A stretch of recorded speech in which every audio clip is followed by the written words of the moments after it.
Merci, mesdames et messieurs. Donc je attaque Arnaud Benedetti, je me présente, rédacteur en chef de la revue politique et parlementaire. Donc nous allons attaquer notre premier temps d'échange et je vais appeler tout de suite les intervenants de cette première table ronde consacrée à une vaste question, l'école publique et l'égalité, une promesse tenue. Alors, Christophe Querero, Olivier Grenouillot et Erwan Lenohan, voilà, qui me rejoignent tout de suite là. Donc on est confronté là à une question qui est une question essentielle et centrale, parce que c'est la question de l'école, mais c'est aussi quelque part la question du modèle républicain, tant on sait que l'école a joué un rôle absolument essentiel dans la construction du modèle républicain à partir de la fin du XIXe siècle et avec la Troisième République, puisque l'école a été un moyen, en tout cas, d'accomplir pour ceux qui se sont fait les promoteurs de l'école républicaine, justement la promesse républicaine. Alors, poser la question d'une certaine manière, l'école publique et l'égalité, une promesse tenue, c'est d'une certaine façon commencer à y répondre. La promesse, manifestement, a été quand même tenue tout un temps de notre histoire républicaine, puisque l'école a pris une part décisive dans la naturalisation ou dans la socialisation de la République. Or, aujourd'hui, la question se pose à nouveau, est-ce que cette école est en mesure de continuer à accomplir cette promesse à la fois d'égalité, mais aussi, c'est un point important, et peut-être que je sais qu'il y a des historiens qui sont présents autour de moi, aussi la promesse d'unité, qui était quand même une des promesses de l'école républicaine. Donc c'est à cette question que nous allons essayer de répondre. Il y a un constat aujourd'hui qui est à peu près unanimement partagé, c'est que la promesse n'est plus forcément, ou en tout cas elle est certainement très mal tenue par rapport à ce qu'elle fut, encore une fois, lors de la création de l'école républicaine, recul dans la maîtrise de l'acquisition des fondamentaux, reproduction des inégalités, érosion de l'autorité, constituent autant de symptômes de cette crise que d'aucuns qualifient de systémique. Donc le fil rouge un peu de cette table ronde, ça va être bien évidemment d'établir un constat dans un premier temps, et puis et aussi, c'est ça l'intérêt des colloques, de proposer des pistes d'action peut-être pour remédier aux difficultés que nous rencontrons. Alors trois experts autour de moi, juste à côté de moi, Erwan Lenohan, vous êtes essayiste, juriste, et vous avez publié récemment, en 2023, un ouvrage, L'obsession égalitaire, comment la lutte contre les inégalités produit l'injustice. C'est une question qui est, d'une certaine façon, au cœur des échanges que nous allons avoir. À ma droite, Olivier Grenouillot, vous êtes historien, professeur des universités. Vous étiez encore, je crois, récemment inspecteur général de l'éducation nationale, il y a encore quelques mois. Vous êtes aussi membre de l'Académie des sciences morales et membre également de l'Académie des sciences d'outre-mer. Vous avez publié plusieurs ouvrages, j'en citerai quelques-uns. Nos petites patries, identité régionale et État central en France, des origines à nos jours, chez Gallimard, et christianisme, plus récemment, christianisme et esclavage, chez Gallimard en 2021. Tout à fait à ma gauche, Christophe Querero, qui est professeur agrégé de lettres, ancien recteur de l'Académie de Paris, ex-directeur de cabinet du ministre de l'Éducation nationale, Jean-Michel Blanquer, et votre dernier ouvrage, paru chez Robert Laffont en 2024, L'école n'a pas dit son dernier mot. Alors tout de suite, peut-être une première question, et je me retourne vers l'historien, vers vous, Olivier Grenouillot. Quel est le regard que vous portez, vous, en tant qu'historien, sur cette question, justement, de l'égalité et de l'école? Merci. Bonjour à toutes et à tous. Alors, je dirais que le thème de la table ronde étant les promesses, peut-être faut-il commencer par inventorier les défis ou les promesses de l'école républicaine, du système qui en fait se met en fonctionnement à partir des années 1880 et fonctionne plus ou moins bien jusqu'aux années 1980, donc durant un bon siècle. Alors je dirais qu'au départ, les défis, il y en a au moins 4. Le premier, c'est le défi de l'acculturation. Fin 19e siècle, beaucoup de Français parlent difficilement le français. Il y a des langues régionales, etc. Ce défi est toujours aujourd'hui valable avec les populations allophones et puis aussi avec des natifs qui parfois maîtrisent de plus en plus difficilement le français. Donc ce défi est toujours présent. Il y a aussi le défi de faire nation. La Troisième République voulait finalement former des Français. Hein. Et donc il fallait que ces Français partagent une culture commune. Il y avait aussi un autre défi qui était le rapport, je dirais, aux religieux. Un rapport religieux que la République définit comme une relation d'indépendance et de liberté à la fois. Alors, fin 19e siècle, le religieux, c'est l'emprise du clergé catholique. Aujourd'hui, la question religieuse, c'est plutôt les tentatives d'entrisme de certains milieux islamistes. Et puis, il y avait aussi, dès le départ, je dirais, un défi qui était le défi on dirait aujourd'hui, l'ascenseur social. Gambetta parlait des nouvelles couches sociales. Bref, l'école comme élément, finalement, de réussite sociale. Et la manière d'appréhender, finalement, cette question évolue dans le temps. À partir de 1918, on commence à parler d'égalité des chances. L'expression n'existait pas auparavant. Aujourd'hui, on parle parfois de cela, mais plus souvent de démocratisation, ce qu'il faudrait expliquer. Alors, ces défis ont-ils été finalement tenus? Je dirais oui, non. Oui, parce qu'on a une école, je dirais, laïque, publique, ouverte à tous, obligatoire. Et puis, parce que l'école a réussi, dans la deuxième moitié du XXe siècle, le défi de répondre à la massification de plus en plus d'élèves. Voilà. Mais je dirais que c'est une victoire un peu lapyrus. Lapyrus parce qu'il y a un écart de plus en plus évident entre le nominal et le réel. Le nominal étant la diversification de l'offre scolaire, l'augmentation du taux de diplomation, l'augmentation des diplômes, des mentions, etc. Et puis le réel, c'est l'évolution tendancielle à la baisse de valeur de ces mêmes diplômes. Ce qui fait qu'on arrive à un système qui n'est favorable à personne, ni pour les individus, ni pour les familles. Lorsqu'on obtient un diplôme dont la valeur finalement se dévalorise, ni pour la nation qui a besoin de citoyens formés, qui a besoin de citoyens qui partagent une culture commune pour faire nation, et une nation qui a besoin également de citoyens aptes à être citoyens. Et pour cela, il faut pouvoir quand même maîtriser un langage, je dirais simplement, un langage commun, et puis être initié à la pensée argumentée. Alors, quelles sont les raisons, hein, très rapidement? On nous a donné 4 minutes à peu près. Voilà. Quelles sont les raisons finalement de cette victoire à la Pyrrhus? On en discutera peut-être tout à l'heure, mais je pense qu'on a eu deux types de politiques qui se sont succédés dans le temps. La première est plutôt progressiste, entre guillemets, et la seconde plus libérale. Donc deux politiques finalement idéologiquement fondées sur des a priori très différents, mais qui ont eu finalement par leurs effets pervers, leurs effets inattendus, une même conséquence, à savoir la fragilisation des plus fragiles et aussi, en prime, une réduction finalement entre guillemets des têtes de classe. Ce qui fait qu'à mon sens, il est erroné d'opposer démocratisation et élitisme parce qu'on a perdu sur les deux plans à la fois. En partie parce qu'on a confondu égalité et égalitarisme. Alors, il n'y a pas de remède, mais il y a des pistes de réflexion. Alors, la première chose, puisque finalement on a eu des politiques un peu idéologiques, peut-être que la première piste, c'est de s'émancer un peu de l'idéologie, puis des recettes toutes faites, des recettes miracles. L'autonomie complète des établissements, ça ne va pas tout résoudre. Un choc de mixité sociale ne va pas non plus tout résoudre. Alors peut-être un retour au pragmatisme. Et le pragmatisme, c'est, par exemple, c'est différencier ce qui est instruction-éducation. Et peut-être mettre plus l'accent sur l'instruction. Le pragmatisme, c'est aussi mettre en avant le mérite et l'effort. Il y a une sélection, quoi qu'on le souhaite, à l'école et dans la vie de tous les jours.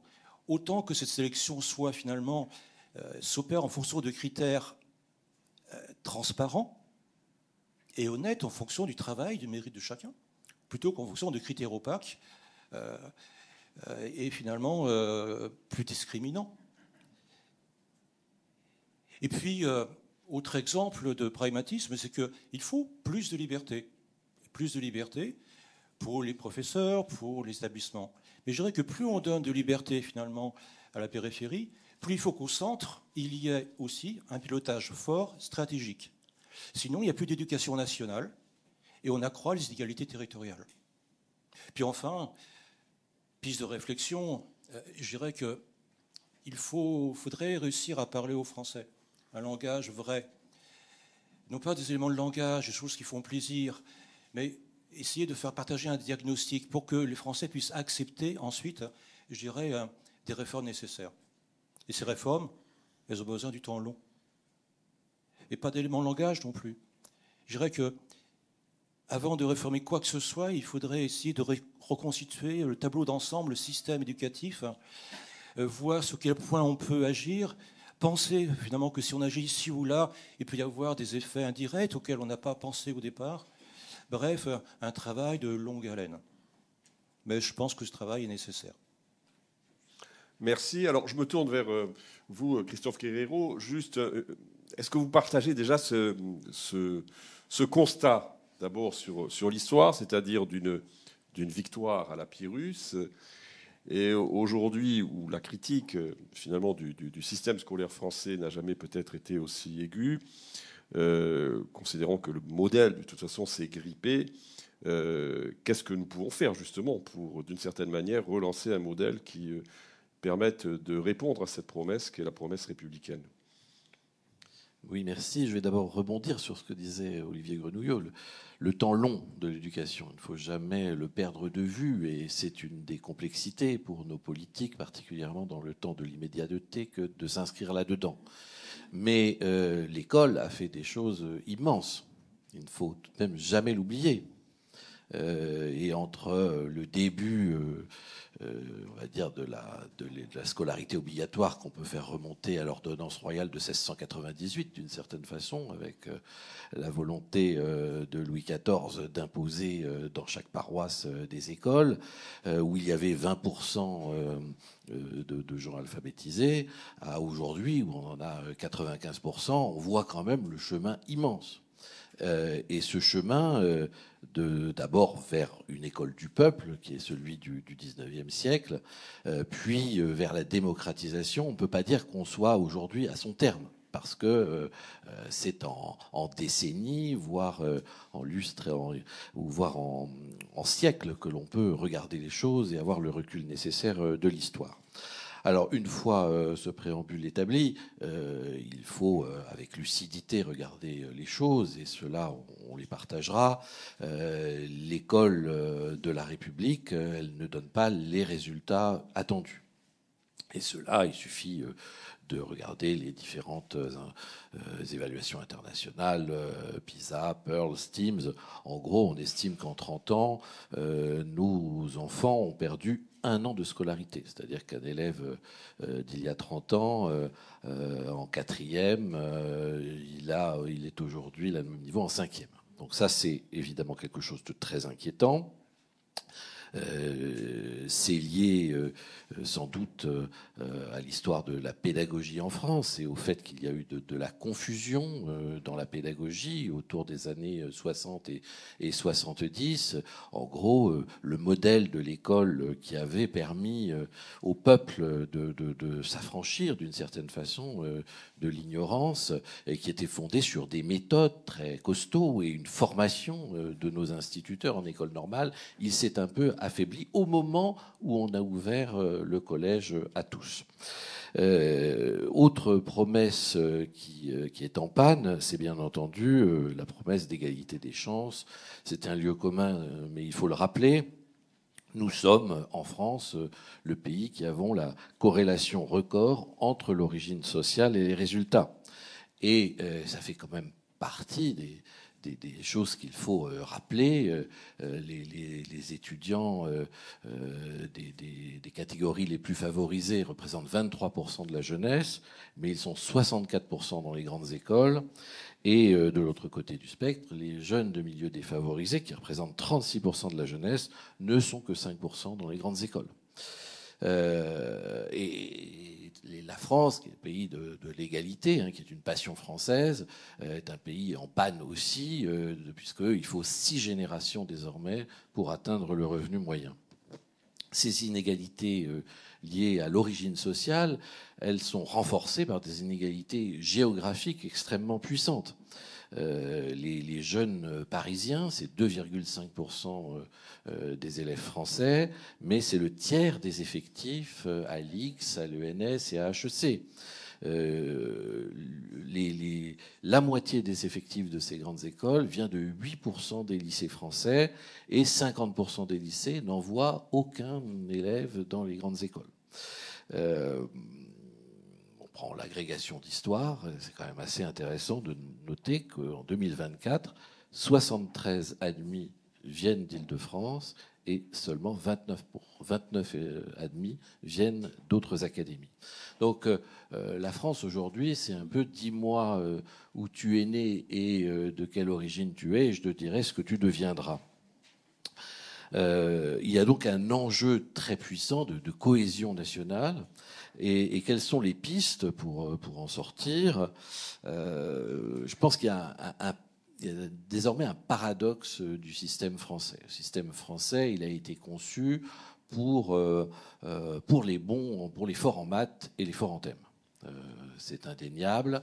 Il repose sur un postulat qui est celui de l'élitisme républicain, c'est-à-dire une petite élite est capable de gouverner le pays économiquement, politiquement. Ça donne immanquablement une école qui trie, et ça interroge sur l'école que nous voulons aujourd'hui et le modèle adapté à la société et ses grands défis internationaux. Donc, à mon avis, les pistes, c'est d'abord de s'interroger sur le modèle pédagogique, puisque c'est d'abord dans la classe que les choses se passent. Et je crois que le face-à-face pédagogique tel qu'on l'a connu est tout de même mis à mal par la société. Si on prend la solitude du professeur, c'est pratiquement ce qui revient le plus dans les salles des professeurs. Ils se sentent seuls face à des groupes d'élèves qui peuvent être difficiles. Et je crois qu'il faudrait revenir sur ce face-à-face pédagogique qui n'est pas si ancien, qui vient des écoles des frères chrétiennes et des jésuites, mais il y a d'autres formes de modèles comme l'enseignement mutuel avec plus de tutorat entre élèves qui ont fait aussi leurs preuves.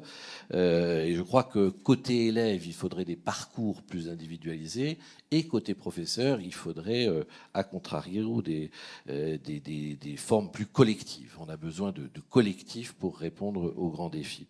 Ensuite, je crois aussi qu'il faut ouvrir notre école sur d'autres formes de savoir. Les entreprises nous le répètent, on a besoin de compétences psychosociales. Alors ça ne veut pas dire qu'il ne faut pas savoir lire, écrire, compter, connaître l'histoire, mais il y a là aussi d'autres approches qui sont demandées et qui sont liées à comment dirais-je, à l'idée que les enfants doivent collaborer beaucoup plus ensemble pour répondre aux grands défis qui sont ceux de la société. Interrogeons-nous quand même collectivement sur cette France, le pays de Pasteur, le pays de grands laboratoires pharmaceutiques de rang mondial, qui n'a pas été capable de trouver un vaccin. Pourquoi ? Peut-être aussi parce que la notion de concurrence est tellement établie dans le cursus scolaire qu'il est difficile, le moment venu, face à un défi de cette taille, de trouver des équipes. Et de la même façon que le prix Nobel aujourd'hui, ce ne sont plus des individus qui sont récompensés, mais des groupes de plusieurs individus qui fonctionnent pour relever les grands défis. Je pense que ça, c'est quelque chose qu'il faut qu'on ait en tête. Et puis, la responsabilisation de tous les acteurs. Il faut bien entendu libérer les énergies. La tendance française au contrôle a vécu. Je me suis replongé pour l'occasion dans une circulaire de Rocard de 89 sur le service public, qui disait déjà à l'époque: il ne peut y avoir ni autonomie sans responsabilité, ni responsabilité sans évaluation, ni évaluation sans conséquence. Or, la France préfère quand même le contrôle à l'évaluation. Et donc, il y a un cocktail gagnant qui est celui, on le sait, la recherche nous le dit, les rapports de l'OCDE nous le disent, c'est la responsabilité des acteurs, c'est l'autonomie des structures et c'est l'évaluation. Mais est-on prêt à cette liberté ? parce qu'il y a des conséquences, comme le rappelait la circulaire de 89, et ces conséquences, on n'est pas toujours prêt à les assumer. Merci Christophe Queiro. Je vous ferai réagir, Olivier Grenouillot, tout à l'heure sur les pistes de solutions que propose Christophe Queiro. Erwan Lenor, j'ai envie de reprendre le titre de votre ouvrage publié en 2023. L'obsession égalitaire, comment la lutte contre les inégalités produit l'injustice. En quoi l'école est finalement, d'une certaine manière, je veux dire, un exemple de cette question que vous posez dans votre ouvrage. Merci et beaucoup. Une autre question qui est complémentaire. On entend très souvent des critiques sur le manque de moyens de l'éducation nationale. Je voudrais aussi, vous, qui vous interrogez beaucoup sur ce type de questions, sur l'allocation des moyens, avoir votre point de vue. Merci beaucoup. Merci pour votre question. Merci pour l'invitation. Et merci à Anne pour ce colloque. Je suis ravi d'être là. J'ai essayé de répondre en 4 minutes, donc à cinq minutes. Formidable. À ces deux questions. Par souci d'égalité. De justice. Sur la question des moyens, je crois que il y a un rapport de la Cour des comptes en début de semaine sur l'école primaire qui était très clair, qui commence en rappelant que les moyens de l'école primaire ou élémentaire, je ne sais plus quel était le périmètre exact, n'ont cessé d'augmenter et que les résultats se dégradent à la fois en termes de performance scolaire et d'égalité, et d'égalité des chances. Je pense que sur les moyens, il y a probablement pas de question de niveau, il y a probablement plus des questions de répartition. Je comprends, et je suis pas un spécialiste du budget de l'éducation nationale, mais que la répartition française se distingue des autres de ses homologues européens parce qu'on est un peu moins centré sur on dépense moins, sur les plus jeunes âges. Et or, c'est là que se jouent beaucoup des déterminants de la suite. Je pense que le vrai sujet est qu'en réalité, quand on parle de questions de budget dans le débat public, c'est très révélateur d'une mentalité française où on s'attache à la structure plutôt qu'au service qui est rendu. On nous dit que la question, c'est les moyens plutôt que la qualité de service. Et la structure en France, elle est sur un raisonnement très égalitaire, là où le service rendu est très injuste. J'en veux quelques exemples et rejoindre ce qui a été dit avant. La France, la Cour des comptes vient de le rappeler, est le pays de l'OCDE où le déterminisme social est le plus fort. C'est pas nouveau. La Cour avait déjà fait un rapport il y a 15 ans où elle disait exactement la même chose. Et je me souviens avoir lu en 2007 un rapport de l'Académie des sciences morales et politiques qui s'appelait « La France prépare mal l'avenir de sa jeunesse », qui rappelait déjà ces événements, ces statistiques. Autrement dit, le constat, il est établi depuis très longtemps et les politiques qui ont été suivies n'ont pas radicalement changé le résultat.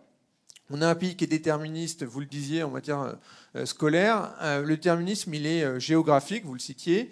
À Paris, il y a des études économiques qui montrent que le prix des loyers est directement lié à la carte scolaire. Autrement dit, si vous voulez habiter près de Louis-le-Grand, ça coûte plus cher que si vous voulez habiter à Nanterre, comme je l'ai fait pendant 15 ans. Le déterminisme, il est social, vous le mentionniez, les élèves qui viennent de CSP+, ont de meilleures réussites que ceux qui viennent de CSP-. Il est aussi, je dirais, culturel. C'est-à-dire qu'à moins, il me semble, un sujet qui n'est pas suffisamment débattu ou insuffisamment rappelé, c'est que ceux qui réussissent dans l'éducation nationale, c'est pas que les gosses de riches, c'est aussi les fils de profs. Pourquoi ? Parce que c'est pas que l'argent qui compte. C'est connaître comment fonctionne le système scolaire, c'est comprendre quelles sont les bonnes orientations, c'est savoir qu'en 4e, il faut prendre l'option latin-grec pour pouvoir après aller au lycée qui est pris. C'est savoir qu'à l'école primaire, il faut obtenir la dérogation pour inscrire ses enfants dans l'école privée, sinon ils ne pourront pas aller au collège privé. À côté, ils se retrouvent dans le collège de secteur qui est catastrophique, etc., etc. Et ça, l'argent permet d'acheter un certain nombre de services, mais ce n'est pas le seul élément qui compte. Donc on est un pays qui, à cet égard, est injuste, mais pas injuste uniquement pour des questions d'inégalité de fortune. Ces inégalités de destin, je pense qu'elles se renforcent. J'ai commis il y a quelques années un rapport sur l'enseignement supérieur. Ce qu'on constate dans l'enseignement supérieur en France, c'est un double phénomène. D'abord, l'explosion du nombre d'écoles privées post-bac, et qui a pour corollaire l'augmentation forte du nombre d'étudiants qui partent à l'étranger. Pour le dire très schématiquement, les enfants de CSP+ parisiens, si ils ne sont pas faits ou ne se sentent pas dans le système scolaire français pour aller dans les grandes écoles, aller dans les prépas excellentes, eh bien les parents, désormais, les envoient directement à l'étranger. Il y a des entreprises dont c'est le business de les orienter pour pouvoir partir à l'étranger, pour aller faire LSI, qui accueille un grand nombre d'étudiants français, pour aller faire HEC Montréal. C'est un des problèmes d'une excellente école suisse qui est le PFL. Ils ont beaucoup trop d'étudiants français. Pourquoi ? Parce que le système français est tellement sélectif, tellement difficile que, eh bien, il y a un coût une sélection qui fait que si vous n'êtes pas fait pour le système ne vous offre pas d'opportunités. Comment est-ce qu'on l'explique ? Et pourquoi, au final, c'est injuste, puisque les élèves les plus défavorisés réussissent moins bien, et ceux qui sont le moins faits pour le système réussissent moins bien, ce qui ne veut pas dire qu'ils n'ont pas de talent. Parce qu'on a, à mon avis, deux phénomènes qui jouent, qui sont liés à notre vision égalitaire d'un certain nombre de politiques publiques, qui nous conduit à surréglementer un certain nombre de sujets. Et je vais m'éloigner un peu des sujets d'éducation pour aller sur le sujet du marché du travail. Il y a 10 ans ou 15 ans maintenant, des économistes avaient publié un livre qui s'appelait « La machine à trier », qui allait jusqu'à l'école, mais partait du marché du travail pour expliquer pourquoi on a un très grand nombre de rigidités et de concurrence malsaine entre les individus à certains égards. Parce que quand vous êtes chef d'entreprise, si vous voulez salarier quelqu'un, vous allez le prendre en CDI. Et un CDI, ça reste quelque chose d'assez rigide en France. Et ça a un coût de salarier quelqu'un. Vous avez la période d'essai, mais une fois qu'elle est passée, licencier quelqu'un, ça a un coût qui est relativement important. Donc qu'est-ce que vous faites ? Vous cherchez les indicateurs qui vont vous permettre de sélectionner la personne dont vous savez qu'elle sera probablement la plus adaptée. Et le meilleur effet signal, c'est les diplômes. Et donc vous allez chercher, si vous êtes une grande entreprise qui cherche des gens qualifiés, vous allez chercher les gens qui ont le plus de diplômes. Quelle est la conséquence en cascade ? C'est que les élèves, les étudiants vont essayer d'aller dans les meilleures écoles, celles qui envoient le meilleur signal. L'école polytechnique est excellente. Est-ce qu'elle a une qualité extraordinairement supérieure à d'autres équivalents d'ingénieurs qui méritent une telle différenciation? On peut en douter. Mais aller à l'école polytechnique, ça envoie un signal sur le marché du travail qui fait que vous êtes employable à vie. Et comment vous faites pour aller à l'école polytechnique ? Il faut aller dans les bonnes prépas, celles que vous citiez tout à l'heure dans les statistiques. Comment vous faites pour aller dans les bonnes prépas ? Il y a une sélection d'un certain nombre de lycées, etc., etc. Ce qui fait que envoyer ces enfants sur la montagne Sainte-Geneviève à l'école primaire leur garantit de fait une meilleure intégration dans l'emploi plutôt que les envoyer à l'école primaire publique à Nanterre. Et c'est un premier exemple d'hyper-rigidité du marché français qui conduit à cette hyper-sélection relativement injuste. Un autre exemple, c'est qu'on traite les établissements, c'est les solutions publiques qui sont souvent recommandées ou mises en œuvre passent par l'égalitarisme et la contrainte. Je vous parlais de Nanterre. J'ai habité pendant 15 ans à Nanterre. J'ai scolarisé mes enfants et maintenant j'habite dans la ville juste à côté de Rueil-Malmaison. Alors Nanterre, c'est une ville qui a 56% de logements sociaux, une immigration relativement récente, d'origine maghrébine essentiellement et subsaharienne, et où politiquement Jean-Luc Mélenchon fait 47% au premier tour. Rueil, c'est une ville qui la touche, qui est très différente, qui a beaucoup moins de logements sociaux, qui a beaucoup moins de CSP-, beaucoup plus de CSP+, et qui doit voter à 45 ou 50% pour Emmanuel Macron au premier tour, les 50 autres pourcents allant pour Valérie Pécresse ou les candidats de droite qui se battent pour les pourcentages restants. C'est pour vous donner une caricature de schéma sociologique. Qu'est-ce qui se passe à Nanterre ? La ville est très segmentée géographiquement. Vous avez des quartiers de la petite bourgeoisie et des quartiers où il y a 90% de logements sociaux. Donc à l'école primaire, envoyer ses enfants à l'école du coin quand vous êtes dans le quartier bourgeois, c'est pas extraordinaire parce que les profs vous demandent d'amener du papier pour que les enfants puissent dessiner parce qu'ils en ont pas. Mais finalement, c'est pas non plus une catastrophe. Il n'y a pas d'école privée. Il y a une école privée catholique, qui a 28 places en primaire par niveau pour 100 000 habitants. Donc il faut prendre 1 an et demi ou 2 pour pouvoir s'inscrire. Il y a 2 écoles privées qui ont ouvert dans les années récentes, 2 écoles musulmanes, et une qui a refermé parce qu'elle était en indélicatesse avec les principes de la République. Ce qui se passe au collège, c'est que le collège, il n'y en a qu'un à Nanterre. Et donc, si vous voulez envoyer vos enfants, si vos enfants sont dans le public, ils doivent aller au collège local qui mène au lycée local, qui sont l'un et l'autre dans le top 10 du bas de leur académie, l'académie de Versailles. Donc, qu'est-ce qui se passe au niveau du collège? Tous les enfants de CSP+, partent dans les villes voisines, à Rueil, à Puteaux, etc. Et ils partent dans le privé, évidemment.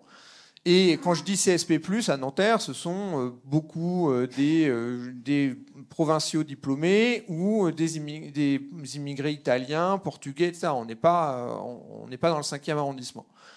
Eh bien, il y avait eu un rapport de Sciences Po il y a 15 ans qui faisait ce constat et qui parvenait à une conclusion politique, une recommandation politique, c'est qu'il fallait évidemment renforcer la carte scolaire pour interdire aux CSP+, de quitter Nanterre.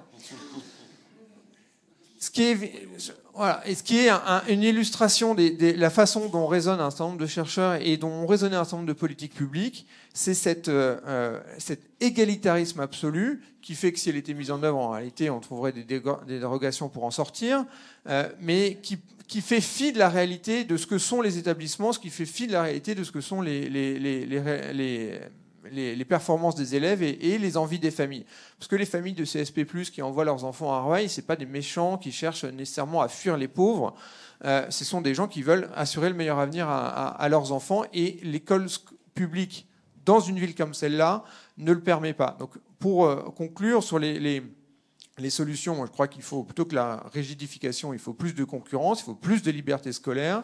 Il y a 15 ans, j'avais eu la chance d'être rapporteur de la commission Attali. On avait glissé dans le rapport une proposition qui était d'instaurer le chèque scolaire dans les banlieues difficiles pour permettre aux familles d'avoir le choix de leur établissement. Moi, c'est une proposition à laquelle je suis attaché et je pense qu'il faut la présenter non pas comme une libéralisation, mais en réalité comme une nationalisation complète de l'éducation. C'est-à-dire que ce qui compterait, c'est le financement par l'État de toutes les scolarités et en laissant ensuite aux familles la possibilité de choisir l'école où elles veulent envoyer leurs enfants. Merci. Alors, on va peut-être passer tout de suite aux questions parce qu'on fait signe qu'il ne faut pas déborder et c'est tout à fait juste. Oui, vous avez un peu dépassé le temps imparti à votre égalité ou à votre justice ou à votre désir de justice. Alors, rapidement, une petite réaction. Voilà. Bon,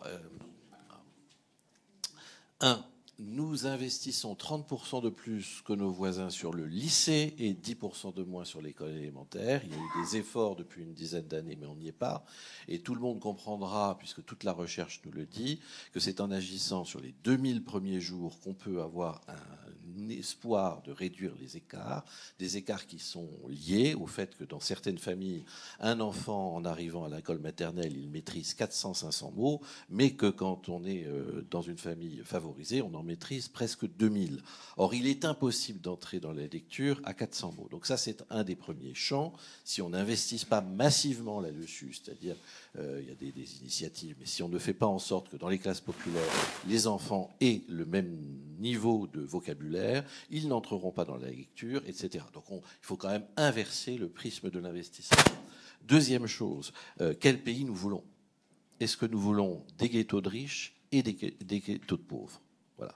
Moi, c'est la question que je pose. Vous le savez, à Paris, j'ai fait le choix de revoir complètement l'affectation des élèves en lycée, non pas dans une logique pour interdire aux familles d'aller dans l'établissement de leur choix, mais qu'est-ce que c'est qu'un bon établissement? Si un bon établissement, c'est simplement un endroit où on met de très bons élèves, je dirais, il n'y a même pas besoin de professeurs. Donc, le bon cocktail, c'est un cocktail où la cohésion nationale et la promesse républicaine est là. Et si on n'incite pas les familles à rester dans leur collège de secteur, et c'est ce que j'ai fait par des bonus, pour inciter les familles à rester, comme ça elles avaient un intérêt à aller dans le lycée public de leur choix, eh bien on aura, au final, qu'est-ce qu'on aura? On aura d'un côté une école publique qui accueillera tous les enfants de pauvres, les enfants les plus en difficulté, on désespérera complètement les professeurs. Quelle part prend-on? Quelle part prend l'établissement public et l'établissement privé en termes d'école inclusive? Tout à l'heure, je bouillais un peu parce que à Paris, en tout cas, il y a moins de 2% d'élèves en situation de handicap dans l'école privée. C'est donc le public qui prend sa part. Donc vous voyez, les choses sont quand même un peu complexes, et mettre de la liberté dans le système sans régulation, c'est le risque quand même d'une sécession à terme. Ça va être un des contenus de nos échanges. Olivier Grenouillot. Oui, alors, très rapidement sur 3 points, la pédagogie, la sélection et puis l'évaluation. Alors la sélection, tout simplement, vous avez raison, elle est très forte dans quelques grands établissements. Elle a été complètement abandonnée ailleurs. S'il y avait une véritable sélection, nous n'aurions pas, en licence 3 d'histoire, 3 ans après le baccalauréat, des étudiants incapables d'écrire un paragraphe argumenté sans faire 3 fautes par phrase. Donc la sélection, elle n'est pas la même partout. Elle est parfois renforcée ici et parfois complètement oubliée ailleurs. La pédagogie, oui, alors là, vous avez tout à fait raison. On peut innover de manière pédagogique. Et on l'a beaucoup fait. On pourrait établir un catalogue raisonné de toutes les innovations pédagogiques, la classe inversée, etc., le tutorat qui fonctionne très bien. Mais je dirais que beaucoup d'innovations également conduisent à mettre un peu de jeu dans le système sans faire évoluer fondamentalement le système. Parce qu'au-delà, finalement, des méthodes, ce qui est important, c'est l'ambition. L'ambition que l'école doit avoir. Alors, parfois, on peut dire qu'elle vit ça d'élitisme, mais vous avez des familles défavorisées du point de vue du capital culturel. Elles ne vont pas acquérir, leurs enfants ne vont pas acquérir par eux-mêmes, sauf s'ils sont autodidactes, finalement, ce qui est nécessaire pour qu'ils s'élèvent socialement. Le seul endroit où ces enfants peuvent finalement s'élever socialement, c'est à l'école. Et donc, il faut que l'école soit ambitieuse pour leur apporter finalement des choses. Et même Bourdieu écrivait, il ne faut pas réduire le niveau d'émission, mais il faut élever le niveau de réception des élèves. Donc, il faut une ambition. Ça, c'est l'essentiel. Quant à l'évaluation, il me semble que c'est un cas d'école pour montrer que finalement, quelle que soit la méthode utilisée, même la meilleure des méthodes peut conduire à des effets pervers. Il n'y a que l'évaluation a été mise en place dans les années 1980 parce qu'on s'est rendu compte que finalement l'élève au cœur du système, l'élève qui doit apprendre par lui-même, etc., découvrir par lui-même, ça ne fonctionnait pas tout à fait. Donc on s'est dit, on va évaluer le système, d'autant qu'il coûte de plus en plus cher. L'effet pervers de l'évaluation, c'est que l'évaluation qui était un outil au départ est devenue une doctrine. Et dans un système finalement où la réussite scolaire nominale, avoir un diplôme, est perçu comme un dû. Chacun dans le système est encouragé finalement à une sorte de fuite en avant. Pour un chef d'établissement, le bon professeur est celui qui va avoir les meilleures moyennes. Pour le même chef d'établissement, il va essayer de voir si l'établissement voisin finalement a autant de mentions cul au baccalauréat. Le recteur va se demander si finalement l'académie d'à côté n'a pas de meilleurs résultats. Et le ministre de l'Éducation nationale, Attal, le disait lui-même, il voulait arrêter la remontée post-examen, la remontée des notes. Signe que cette remontée existait bel et bien. Et donc, dans un système où toute promotion, toute gratification est liée au résultat, cela incite chaque acteur du système à une fuite en avant, où finalement on évalue, mais encore une fois on évalue, du nominal et non plus du réel. Alors peut-être qu'on prend 1 ou 2 questions maximum, mais très rapide. Madame. C'était à propos de ce que M. Guerrero a dit tout à l'heure sur le fait que l'école... Sur le fait que l'école faisait un programme qui était plus favorable pour les forts en maths et les forts en thèmes, et donc peut-être il fallait ouvrir un peu ça, mais est-ce que c'est pas aussi intéressant, parce que je trouve que c'est une belle qualité d'être fort en maths et fort en thèmes, d'essayer de faire que très tôt, les enfants, de les former à être forts en maths et forts en thèmes pour qu'ils rencontrent moins de difficultés après dans ce fameux programme de l'éducation nationale.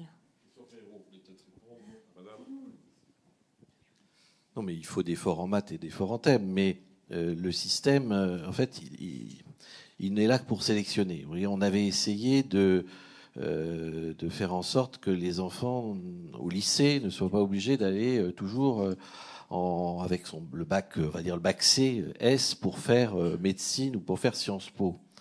Le problème, c'est que les maths aujourd'hui, c'est le latin des années 20. C'est-à-dire que c'est pas, en fait, on ne fabrique pas des scientifiques. On fabrique une façon de discriminer. Et donc, par exemple, quand je vois qu'une grande faculté de droit de Paris demande maintenant maths experte, dans Parcoursup. Je me dis qu'on va sur la tête. Et à côté de ça, on n'a pas d'ingénieurs de production. Il nous en manque 20 000 par an. Donc, le problème, c'est pas les forts en maths et les forts en thèmes.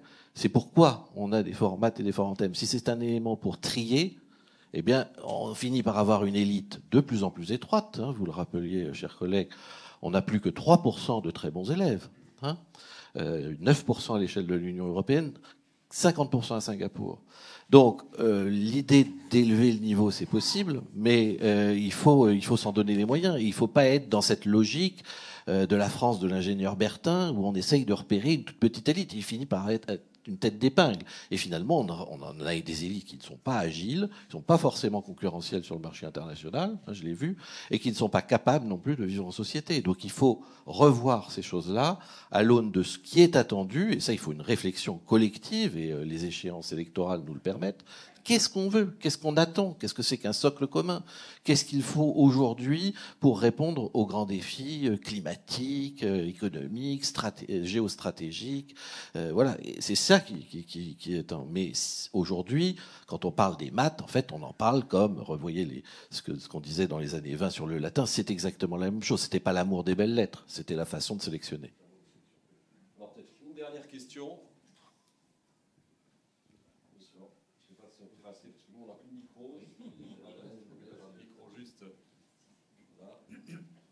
Oui, bonjour. Jean-François Fervel, j'étais inspecteur général de l'administration au ministère de l'Éducation nationale. Il y a un mot que vous avez prononcé qui me paraît capital dans l'analyse de ce système, c'est le mot responsabilité. Est-ce que vous pensez qu'à l'heure actuelle, le système de l'éducation nationale est un système avec des responsables? Pour ma part, j'ai tendance à penser que le système de l'éducation nationale est une hiérarchie d'irresponsables. Bon, alors, merci pour cette question un brin provocatrice, mais peut-être frappée au coin du bon sens. Olivier Grenouillot. Non, il n'y a pas d'irresponsables. Non, il y a, et là je ne parlerai pas des hauts corps de l'État, mais je parlais des professeurs dans le secondaire, des professeurs à l'université, qui travaillent énormément, et qui sont en situation de stress, de désarroi moral souvent, parce qu'ils n'arrivent pas finalement à faire ce qu'ils voudraient faire pour aider leurs élèves. En partie d'ailleurs, on pourra en discuter très longuement des causes de cela, mais en partie du fait de réformes successives dont on n'a pas finalement perçu tout à fait le sens, et aussi du fait d'une sorte de technostructure. On sait qu'à l'hôpital, on a plus d'administratifs que de soignants. Eh bien, à l'université, on a plus d'administratifs que d'enseignants-chercheurs.